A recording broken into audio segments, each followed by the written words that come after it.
All right, today we're diving into a real puzzle, the tangled state of Philippine education.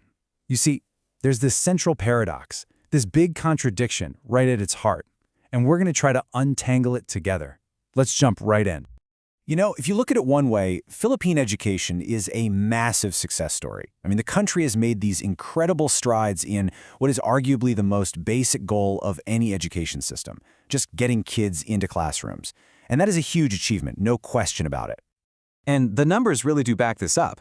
When you stack the Philippines up against other countries at a similar stage of development, its attendance rates are impressively high across the board. We're talking about millions of students getting an education that maybe their parents or grandparents could only have dreamed of. But, and this is a big but, getting kids in the door is only half the battle. Because if you look at it from another angle, the system is, well, it's in crisis. More students are in school, absolutely, but there are some really serious questions about what they're actually learning once they're there.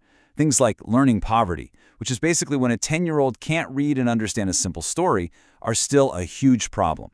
The overall quality is just not where it needs to be. So this is the core question we're tackling today. Why isn't all this increased access leading to better learning? To figure this out, we're going to dig into three key paradoxes in the system. We'll look at a major reform that didn't quite pan out, some really surprising facts about teachers, and even some, totally counterintuitive stuff about money and time. Okay, first up, the K-12 paradox. This was a massive deal. The whole idea behind adding senior high school was to create a job-ready workforce. It was supposed to be this direct bridge, You graduate, you get a job. Simple. So, what happened? And right here you see the fundamental disconnect. The goal was to prepare students for a job right after graduation, but the reality, the huge majority of graduates, even the ones in the vocational tracks, they don't see it that way at all. For them, it's just another step on the path to college. And what's really interesting is that companies kind of agree with the students here. They're just not that eager to hire senior high grads. Why?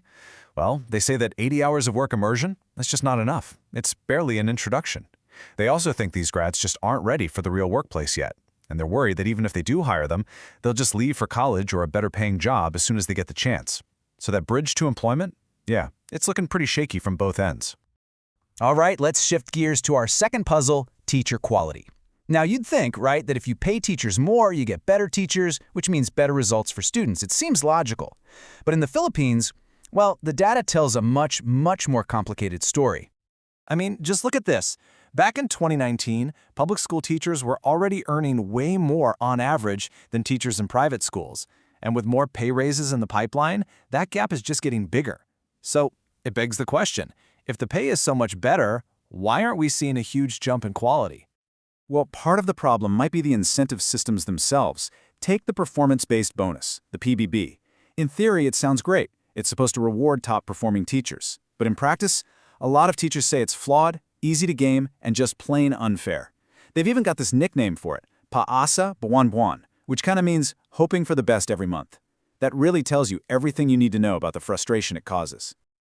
But the most puzzling, honestly, the most shocking finding of all comes from international test scores. We're talking about the PISA data. That's the big international program that measures how well students are doing all around the world. And what the data reveals is, well, it's a shocker. It turns out that the things we usually think make a great teacher, like having a teaching certificate or even a master's degree, those things have basically zero connection to higher student test scores in the Philippines. None. Which really makes you wonder, are we even focused on the right things when we talk about teacher quality? Okay, so that leads us to our third and final puzzle, the money question. We all tend to think that more is better, right? More money, more resources, more time in the classroom. Surely that leads to better learning. But once again, the data tells us it's not that simple. For example, check this out. It's another weird finding from that same PISA data. It turns out that for the top-performing students, spending more time in class was actually linked to lower test scores. I know, it sounds completely backward. How could that possibly be true? Well, the explanation is actually pretty simple. The smarter students, they just learn faster. They get the concepts quicker, and they simply don't need as much time in the classroom.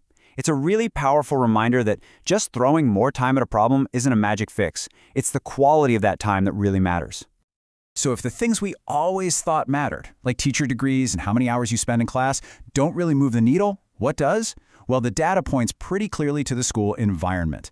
Things like a positive, strong disciplinary climate, dealing with bullying, which is always linked to lower scores. And it's not just about the school either. Strong emotional support from parents at home, that makes a huge difference. So where does all this leave us? We've got a major reform that's not hitting the mark, teacher incentives that don't really seem to work, and this idea that more resources don't always equal better results. It's a really complex problem, for sure, but that doesn't mean it's unsolvable. Really, the whole system is like this big tangled knot. You've got these huge gaps between what a policy is supposed to do and what actually happens in schools. You've got incentives that are completely misaligned with the goal, and you've got these deep-seated inequities where a kid's background still has way too much influence on their future. And to untangle a knot like this, everyone needs to pull on their own thread. Parents, for instance, can make a massive difference just by getting more involved in advocating for quality. Communities can team up with local governments to fix things like infrastructure. And the private sector, they have a huge role to play in making senior high actually work, partnering with schools, helping shape the curriculum, and offering real, meaningful work immersion. And all of this leaves us with one last really big question.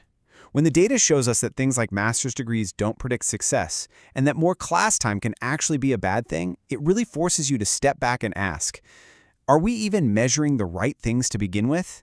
Maybe the real path forward isn't just about fixing the old system, but about completely rethinking what a quality education even means.